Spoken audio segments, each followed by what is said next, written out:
Good morning, good afternoon, good evening, and welcome to the Energetic Life Now show. I am your neuro coach, Eric Stenlake. Great to have you guys on board from around the country. Welcome to the Spanish World and H.E.R Networks, which is on Zingo TV, channels 250 and 251. When you download, please remember to use your respective app stores on iOS and Android devices. And when you download, please do us a big favor and rate and leave a comment. That would be great. The apps, of course, are free. Zingo TV is also available on Google Chromecast, Amazon Fire TV sticks, Roku sticks, and on all smart TVs 2016 and forward. I am so excited to be on here today with my very, very special guest, Mel Shipman. Welcome back, Mel. Hi, how are you? Thanks for having me back, Eric. Good to see you Oh, again. it's so great to see you too. And for those of you that missed part one, Melissa was on and shared with us some amazing insights on her life and growing up as an Asian American woman here in the United States and overcoming some really, really big obstacles as a child, as a teen, into her college years. And we finally got to the place where we're like, oh my gosh, this story is so great. We want to get into part two. And so we needed to cut that off and bring you back. So thanks, Mel, for coming back. And we're so excited to have you here. Tell us what's good. What's good in the neighborhood? Well, I mean, first off, it's hard to believe that several weeks have passed since our last Right? our last conversation together. But life has been very busy. Work is great. I'm, just doing a lot of things with leaders and working on my leadership coaching app, which I'm hoping to release in the next several weeks. So very excited about that. That's cool. Yeah. And then I have been working my social impact organization, Life and Ladle. So I sell candles and other products to help fight hunger. And we are wrapping up our selling season and getting ready to take a summer break. So that's been going on, and yeah, just lots of stuff, but all good things. That's fantastic. That's great to hear. Great to hear. And just so you know, as Mel's saying, great, we're taking a break for the summer because doing her shows, which she'll explain, she lives in a very, very hot climate. So it's kind of hard to have candles outside and go through that process at a farmer's market and have all your candles melting. Not good Yeah. for business. Yeah, in most parts of the country and world, candles are an all year round thing, but Yeah. in Arizona, it is a seasonal thing because it gets to a point to where we cannot sell solid candles. Yeah. So Yeah. yeah. So, but it's fine. It's actually a business model that I'm exploring to continue as I expand Life and Ladle and operations. That perhaps there is a dedicated time for all staff to have a prolonged extended break to take care of themselves, maybe as a way to avoid caregiver fatigue and burnout and all of the other issues that we're facing in our country as employees and working for companies and managing our stress and things like that. So this is actually a really good experiment for me with Life and Ladle to take the summer off. So we'll see how it goes. Oh, that's fantastic. Well, since we started off the show and kind of gotten in this direction, let's just keep going, shall we, Mel? Okay, great. So let's talk about your business, Life and Ladle, because it Yeah. is so cool in what you're doing. And give us a rundown, like how did it all come about? Start. What's the ins and outs? Sure. So I started Life and Ladle in November of 2020.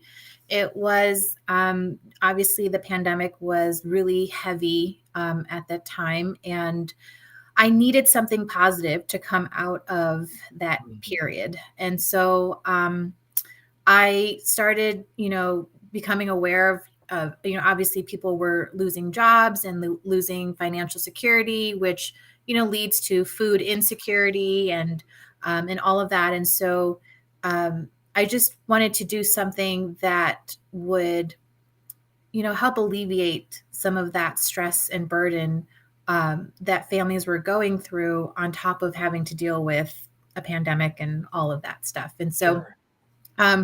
I started, the organization then. At the time, I had much bigger plans and all these different things that I wanted to do with the organization. I had built out all these different pillars and wings in which Life and Ladle could give back to society. But over the course of the first year, maybe year and a half of its existence, I I kind of went through an identity crisis in a way for the company, because I just couldn't quite land on what I wanted Life and Ladle to do, um, Mm. and get clear on that. And so it took some time for me to get clear on that. And what really sealed the deal for me was for our 1 year anniversary, I launched my candle line, and had been studying under my candle maker for almost a year at that point, just learning how to make candles, the art and science of candles, all the things that I did not even know went into candle making. And it was just a really fun way to celebrate the first year of Life and Ladle. And to kick that off, I did a 2-week Candles for a Cause campaign where I sold candles and donated 10% of my proceeds to a local organization here in town that helps with communities that are homeless or in transition, or or just at risk for something. And so um, when I was trying to figure out what I wanted Life and Ladle to truly be and get clear and narrow down that core purpose, I went back to that 2-week campaign that I did, and it just hit me that that's the only thing that I wanted Life and Ladle to really do, Wow. was to find a way to eradicate, alleviate hunger and food wastage, particularly in our country. I'm a firm believer that we live in a world of abundance, and that Yeah. we should have the resources that we need to support everyone that is here.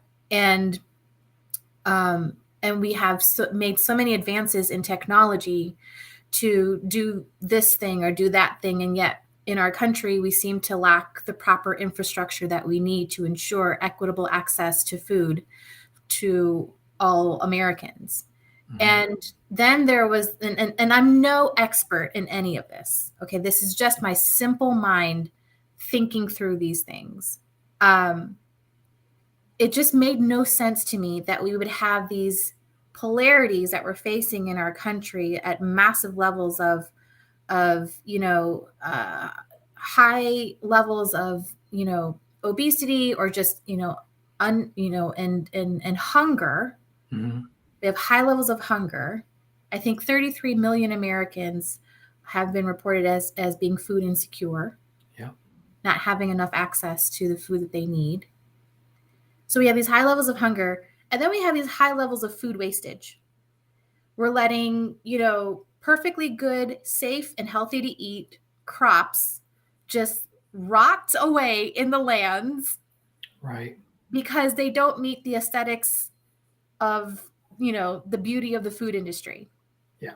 And in my very simple mind, because again, I'm not an expert in any of this, but in my mind, when we start body shaming potatoes and saying, you don't look good enough to go into a grocery store, so we're just going to let you rot, I'm pretty sure that hungry family who is just wanting to put healthy, good food that fills up their family's stomachs and gives their body the nutrition that they need, pretty sure they're not going to care about things like that. And so Right.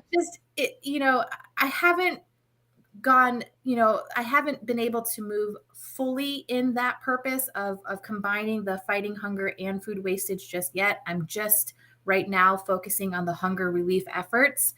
But that's the big plan. Wow. That's the big plan.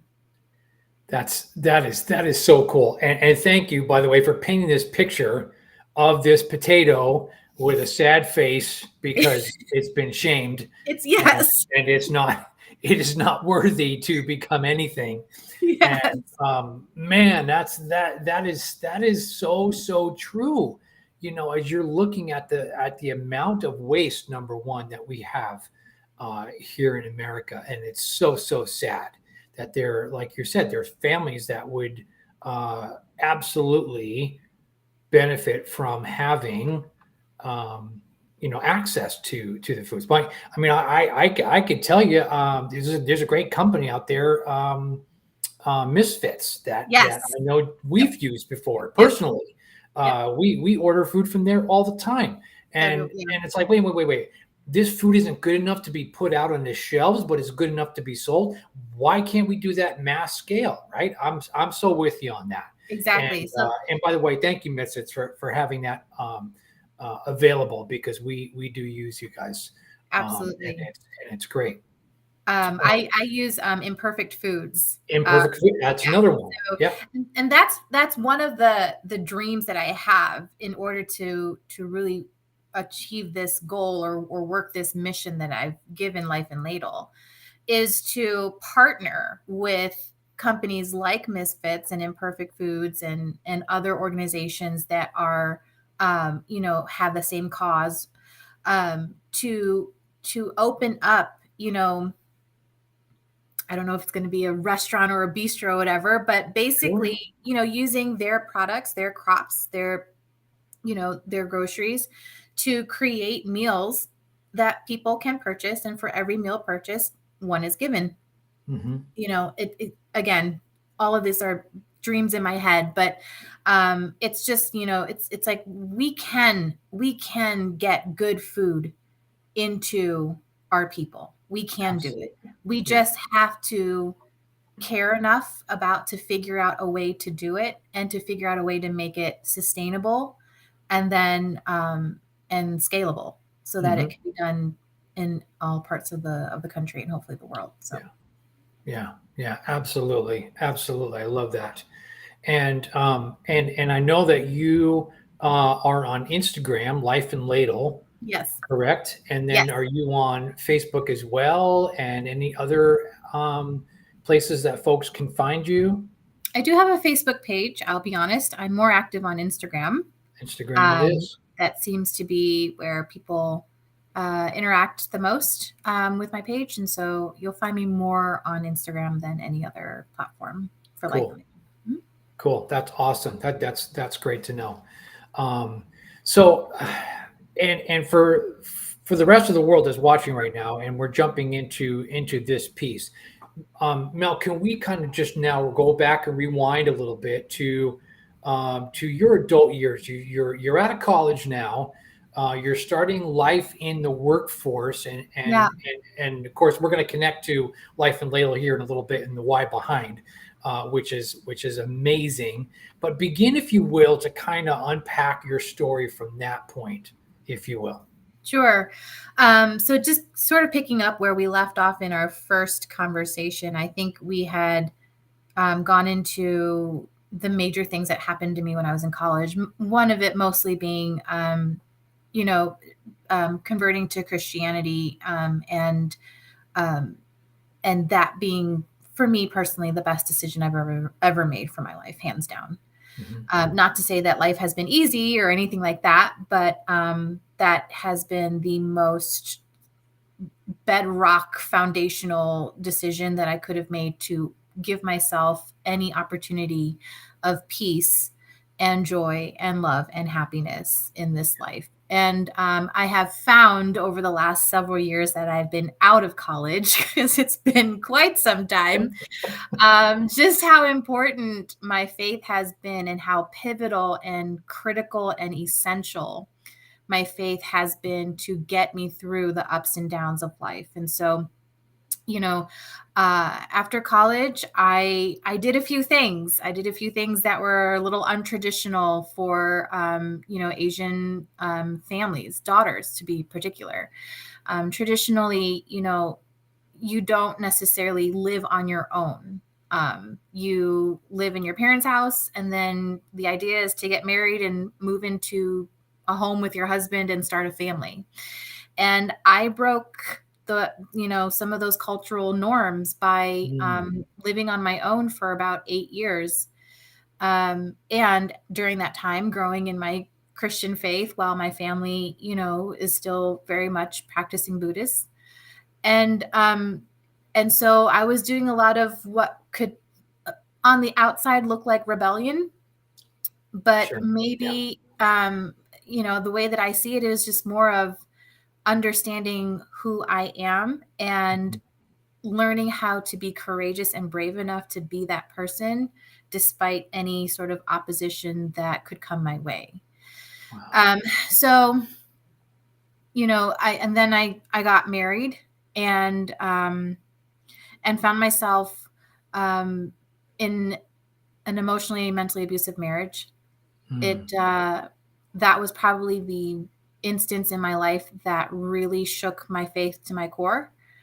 And I'm still healing from, Sure. things during that time. And I'll be, let me be fair and say that it wasn't like horrible every single day, all the time, and all of this stuff. But it was damaging enough to me to where I wanted to end my life. I battled suicidal thoughts for the last 2 years of my marriage. I had a plan. I had it all worked out. I knew how I was going to do it. And the only thing that really kept me from going through with my plans was my son and his love for eggs. So my son loves eggs, still loves eggs to this day for breakfast. And at the time, he was, probably about 2-ish, maybe 3. He would only eat my eggs for breakfast. And so no matter how badly I wanted my pain and suffering to end, because I made the mistake to swallow my pain and internalize it, and it became the body that I was living in, to try and keep the peace on the outside. I lost the peace on the inside. So I wouldn't recommend doing that. Yeah. But like, no matter how much I wanted to end that torture inside of me, I always went back to, if I go through with it, who's going to make Elijah his eggs tomorrow morning? So, when you get to a point where eggs save your life, that's a problem. And one of the reasons why I stayed in the marriage as long as I did was because I, didn't want to give up. I wanted God to have a chance to work a miracle, do something, and change the situation. And also, I didn't really believe in divorce. And when you're battling suicidal thoughts, you think that death is more noble than divorce. And that is never a healthy perspective, or a healthy view to work from and to live from. And so it took time for me to warm up to the idea of divorce. And when I finally decided to leave, I remember looking up at the sky and saying to God, like, you have one chance to make something out of my life. And if you don't, you know what I'm going to do. Yeah. And it was tough, because the thing that I was afraid of was that I would have the courage to go out, leave this abusive situation, try and make it on my own, somehow fall flat on my face, and then have to go back to that. Yeah. That was my biggest fear. And I just couldn't fathom the idea of having to have to come back to that. And so I think God took me up on my offer, because it's been 5, almost 6 years since. And if you could tell the Mel 5, 6, 7, 8, 9, 10 years ago that she would be a 3-time author, executive producer of a documentary, coaching women all over the world, speaking on public platforms like this, and working and finding her dream and her passion and aligning her time and her energy and her talents and her identity to her values and really dreaming big dreams. Like, who I was 5, 6, 7, 8, 9, 10 years ago would have laughed in your face. Wow. And it is just been incredible to when I take time to like think back and reflect, like, oh wow, like I've been through a lot, and I've changed a lot and I've grown a lot and I've learned a lot. And the biggest test for me has been like, have I learned how to love myself enough? And leaving that marriage was the first moment in my life where I showed myself I did. Wow. Wow. Yeah. There was so many valuable lessons and things that you just laid out there in this beautiful picture, and this thought just keeps going through my mind: the gift of the egg. Mm-hmm. The gift of an egg. Yeah. Like, the one thing, this tiny little egg became the thing Yep.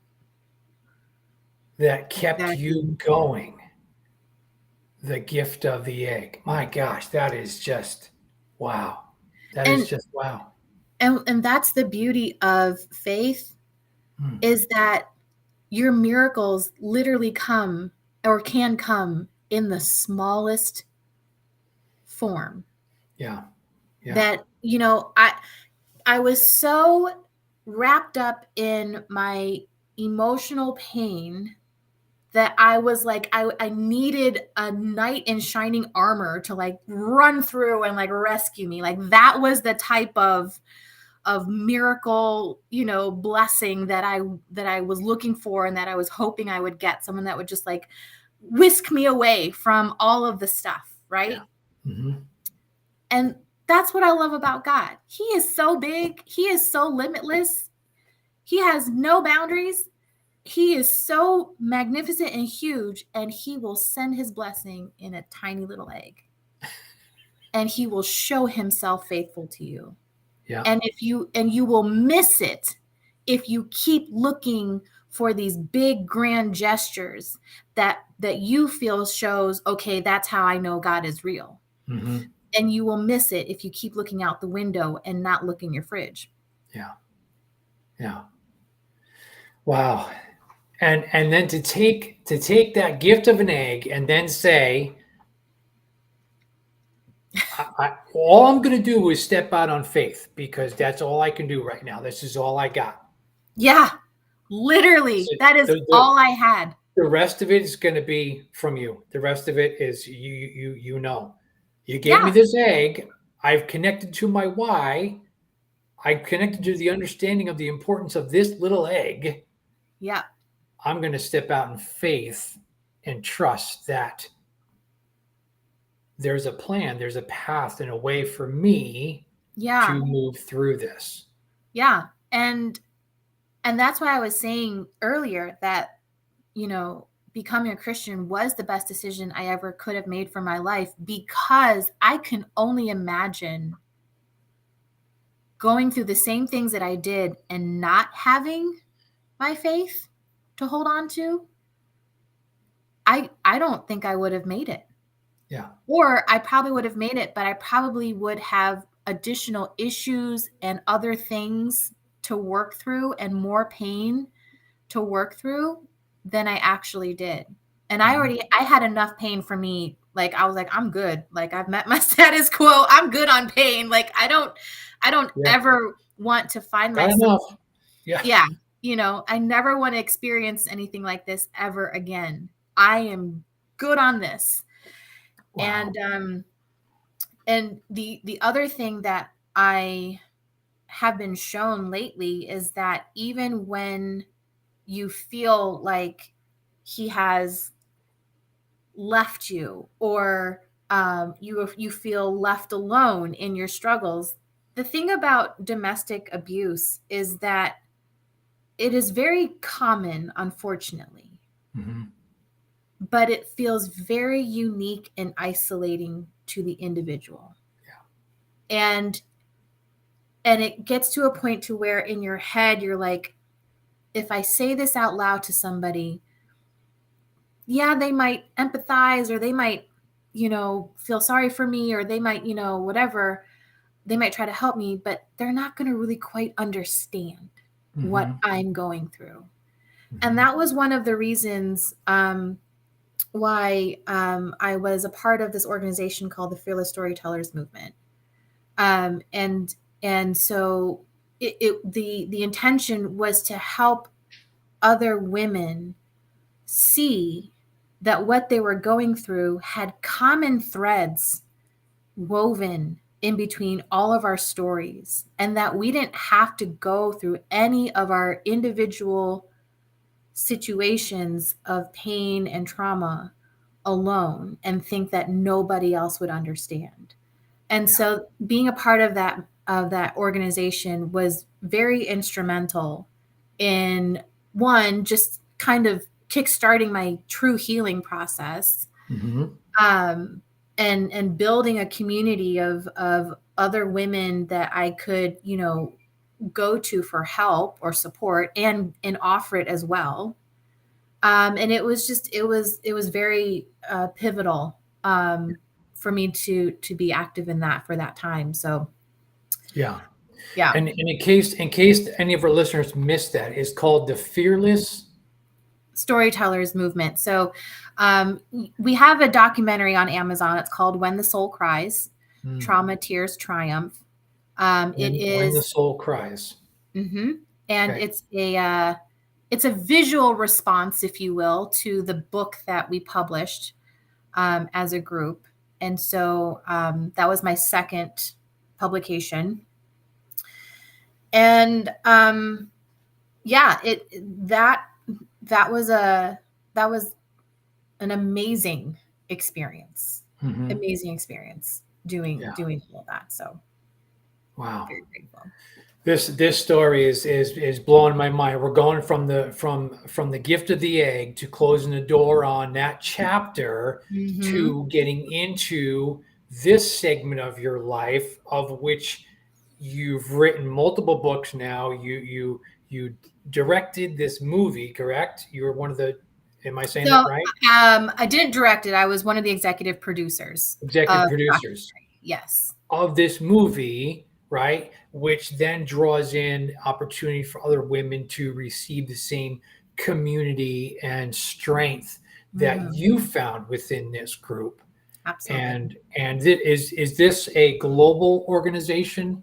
Um, Uh, it's been a little while. So I'm sure that they're still expanding. mhm. I know that they have been continuing to publish more volumes of stories, and helping women become storytellers to help heal other women, and turn their pain into purpose, and use their stories for good. Yeah, yeah, So it's still a very much active group, and it's great, and warming to the heart to see, um, just all of the people that can be helped.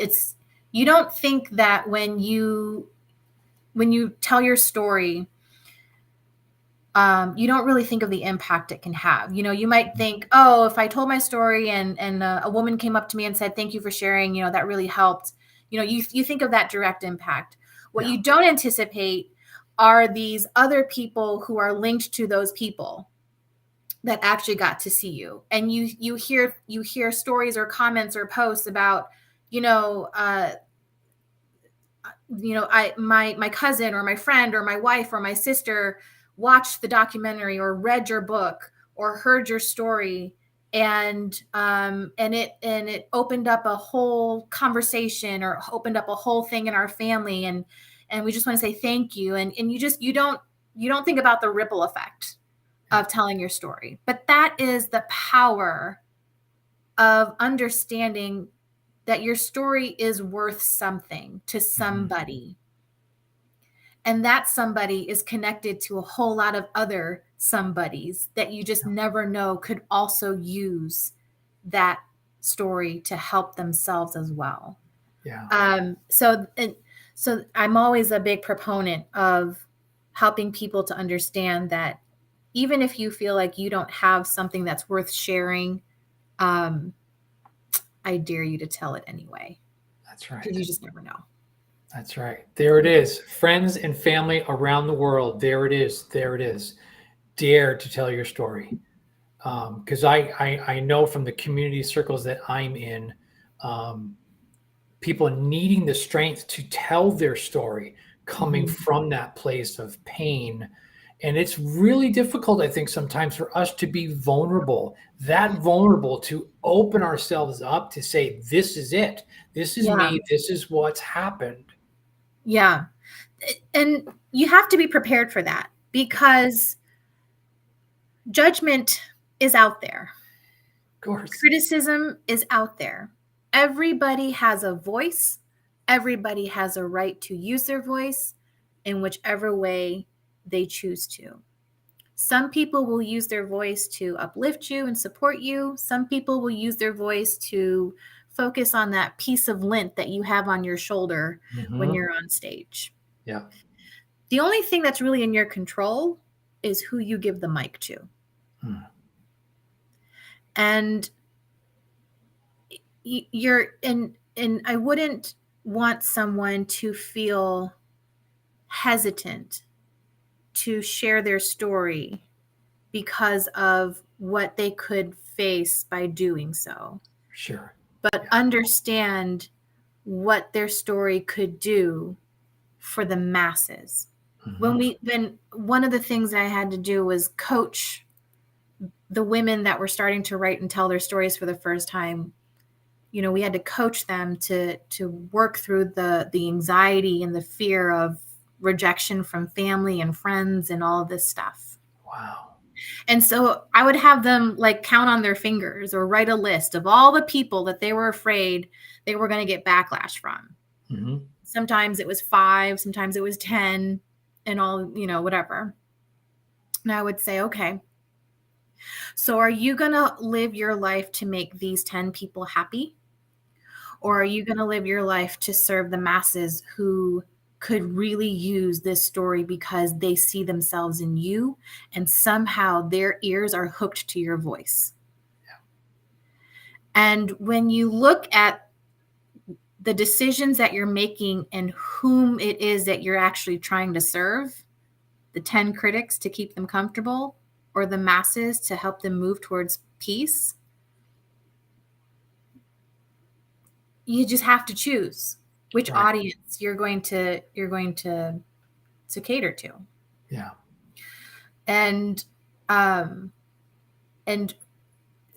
once they kind of understood that, oh, these few people, although maybe plentiful in my life or abundant in my life, in the grand scheme of things, they're just drops in the ocean compared to the amount of people that I could actually help and continue to help in the form of a book after my natural life is over, because books live on.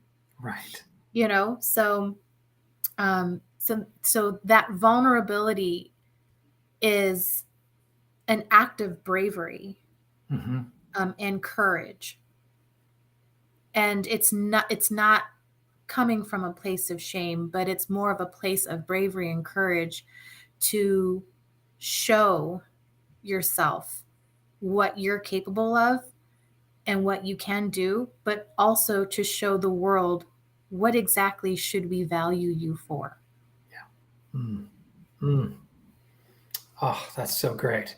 And again, we're going back to that stepping out in faith, right? You just Mm-hmm. said a few minutes ago you had to step out in faith to become a Christian. You had to step out in faith to leave that abusive marriage. Now you're in another instance where you're stepping out of faith to Yeah. tell your story, and because there's others that needed to hear from you, from Mel, to gather in everything that you've gone through, because Mm-hmm. they're going to have that connection. They're going to listen to that voice of Mel and this voice of themselves to get into that place to say, okay, if she can do it, I can do it. Yeah. Yeah. I want people who look like me to know that it's okay to exercise our voice and Yeah. speak out against things that we know are inherently wrong. Mm-hmm. In the Asian American communities, culturally, we don't really talk about the hard stuff. Mm-hmm. We don't share it. We certainly don't share it publicly. We value honor and respect from others, and and to uphold that value, we keep a lot of things hidden, and we keep a lot of things left unspoken. Mm. And so here I am again, breaking another cultural norm, writing a book, filming a documentary on it, and and broadcasting around the world. But I Wow. want people like me who look like me to know that you don't have to uphold a cultural norm or value or belief at the detriment of your own life and peace. Mm-hmm. It's not, it may have been expected of you, but it is not required, Mm-hmm. and it's not mandatory. Wow. So, that's one of the things I think in communities of color, particularly, mental health issues often go unaddressed because we don't necessarily socialize within our families to seek out mental health, professional mental help. Um, and there's stigmas around doing so, Sure. and um, and as a result, we have a lot of people walking around in bodies that are filled with unprocessed trauma and pain and emotions that never left our body, and it shapes our identity, and it shapes the behaviors and decisions that we make and the actions that we take, and we're Mm-hmm. completely unaware of it. Right. And so you know I guess in my own way, I'm going against that grain because that's not a body I wish to live in. If I'm Mm. given one shot on this earth, like, I want to live the life where I'm the fullest expression of who I am. Yeah. Yeah. And I think it takes practice for us to build up that level of default. Mm-hmm. And the default being, where am I going to go when this happens? Am I going to go internal and hide it and keep it and never let it out and just keep driving it down deep? Yeah. Mm. And so I unconsciously become competent in bringing in thoughts, feelings, emotions, and just pushing them down. And then what happens in the long run to that person? Yeah. Well, I mean, you you get so used to being stuffed, Mm-hmm. and you become all of your stuff, Yeah. and you just and the more you become your stuff, the further away you actually get from your true self. Mm. And that's one of the things that I studied in school. I'm getting my doctorate in professional coaching on the side, Oh, just thought I'd do that. on Wednesday nights. I love it. I love it. Are you guys getting this around the world? Are you tapping into how amazing Melissa is? And I mean, this just Or crazy. continues to blow my mind. Eric says amazing. I say crazy. It's all the lens that we're looking through. Yeah, Different exactly. perspectives. Yeah, exactly. Golly. But yeah, you and so many things can happen that cause us to get further and further away from our true self. So many things, life situations, the way we were raised, the current conditions we have in our life now. Yeah. So many things. Yeah. And we base our decisions and our actions, off the constructs of our life. And if the constructs of our life don't really match up with our true self, they inform our actual self, who we think we need to be in this world. You get to this point in your life where your true self is just pounding on the door, begging for attention. Yeah. And that's usually when my coaching clients come to me, is they get to that point in their life where they're like, I don't know either who I am anymore or what I'm supposed to be doing in this world. Yeah. I just had a client, I just wrapped up a client who came to me just really in a place of frustration and unsettled with where he was at in life and career. And it's amazing what happened in 3 months. Sure.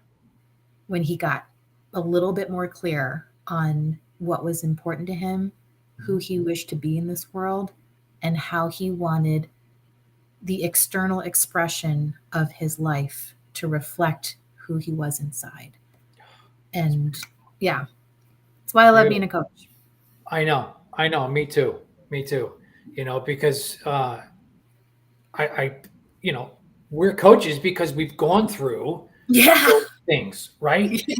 I mean, I couldn't be that coach. We couldn't be coaches if there weren't certain circumstances that we had to go through to grow through to be able to come back and say, the love of an egg is all you need to move yourself to the other side. Yeah. Of who and what you want to be. You just said it right there. It's all about understanding that with everything, with every situation you're in, with every decision you make, with every behavior you demonstrate, with every word you say, internally or out loud, there is the other side of that. And if you are not conscious of what could be on the other side of your decisions, and you don't find out until you get there, it's one of those life lessons, is to be intentional with everything because you are aware of the other side. And then, in addition to the other side, there's the shadow side. And learning to be mindful of what's on the shadow side of everything that you've gone through. And not living in the shadows. Yeah, interesting that you're saying that, Melissa, because I mean, how often do we come in contact with people and we ourselves were in that position where for years we lived in the shadows. We were afraid to step out into the light, right? We were afraid to get into that place because I have felt this way numerous times, I think, in my life, is that I don't feel worthy enough. I don't feel loved. I don't have that excitement, that joy, that fulfillment.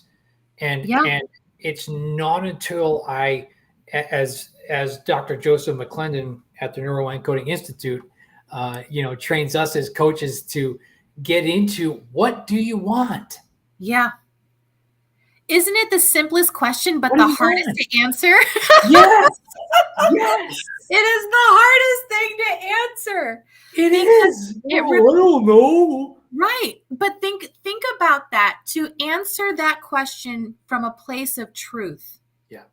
of what it is you genuinely want, you have to be so in tune with yourself. Mm-hmm. And you have to prove to yourself that you are the biggest supporter of you getting what you want. Yeah. And that you are not allowing the world and giving the world that responsibility. That it's you who's your biggest cheerleader, your biggest advocate, your biggest supporter, your biggest, I'm going to go to bat for you, Mel. I'm going to go to bat for you, Eric, Mm-hmm. because if you say this is really what you want, then let's do it. That's right. And that was one of the other lessons I've had to learn over these last 6 years, is to learn how to stand by my own side. Mm. To not expect the world to just usher in a friend or usher in, somebody else outside of me and outside of my body to be the support that I was looking for. Yeah. And to not wait for that person to come, Mm-hmm. but to just do it for myself. Yeah. And to show my true self that no matter what, at the end of every single day, I will always stand by my own side. Mm-hmm. In support of my best experience of life. Yeah. And I'm so glad that we're having this conversation, because when it comes to, I know we've talked about my businesses, my books, all the crazy things that I'm getting myself involved in. And I just had this realization, I think it was yesterday. What day was yesterday? Was it Monday? Wait, Tuesday? Tuesday. It was Tuesday. Yesterday was Tuesday. I may not know what city I'm in. I may not know Right. what airport I'm in. I may not know what day it is. Yep. but I know this. But you're present here But I'm and present. now. I'm And I present. had a Yeah. thought. I don't know what day I thought it, but I had a thought.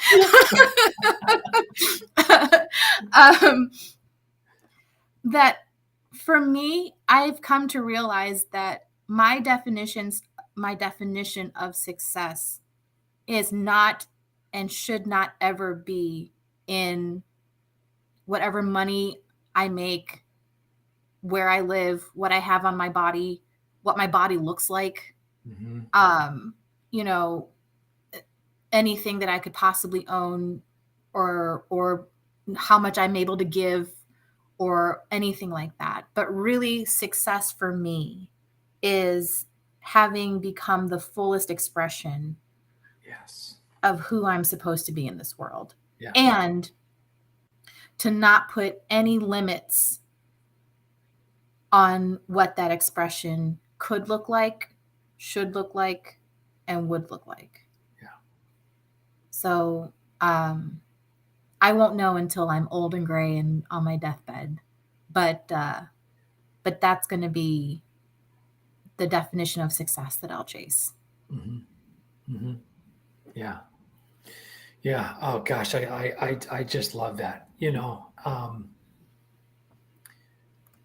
We get to do this. We get to have this. We get to be happy. Mm-hmm. And it comes down to that choice. But Erica, Mel, you don't know my situation. You know what? You're right. We don't know your situation. We may not have been there and walked in your shoes, but we will walk beside you. If you need strength, we'll give you some of ours. Absolutely. We'll help pull you along in your journey. Don't feel and think that you are alone, because you're not. Yep. And one of the Absolutely. reasons why we've been able to have this show at Energetic Life now, and to bring in amazing guests like Melissa, is because we are doing what we know is going to impact the world. What we know and we feel and we do, that's having the impact that we're having. Mm-hmm. Yeah. And this is that time and point where even coaches have coaches. Everybody needs support. Everybody needs help along the way. Don't feel like you're in this alone. So Yep. wherever you are tuning in around the world and all the different platforms that are available that you're seeing or hearing this on, know that you're not alone. Know that there's an opportunity for you to reach out to others for support. And you can always reach out to Melissa and I. Absolutely. Melissa, the best ways to get a hold of you? For Life and Ladle would just be through Instagram. It's Life Instagram. and Ladle, all spelled out. And then for my coaching practice, I'm around. My website is lifewithcoachmel.com. And I think, yeah, I've got a Facebook page. I don't advertise a lot on my coaching practice for specific reasons, but yes, you can find my website and reach out to me through there. Yeah, perfect. That's perfect. Thanks, Melissa. For me, you can find me on Facebook, Energetic Life Now. You can find me on Instagram, life_coach_Eric. You can email me at Coach Eric SC at gmail.com. Those are great ways to get a hold of us, get a hold of me on there. Listen, wherever you guys are tuning in today on this show or watching the replay, just thank you so much for your time and your attention and being vulnerable and being open with us to learn and explore, exploring the power and the gift and the love of an egg. Yep.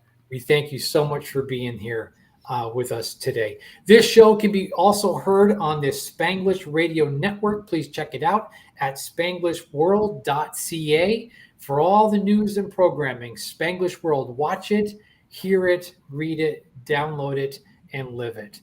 Melissa, thank you. It's been such an honor to have you here again for part 2 with me, and just love you to death. And thank you so much for all that you do and for being here.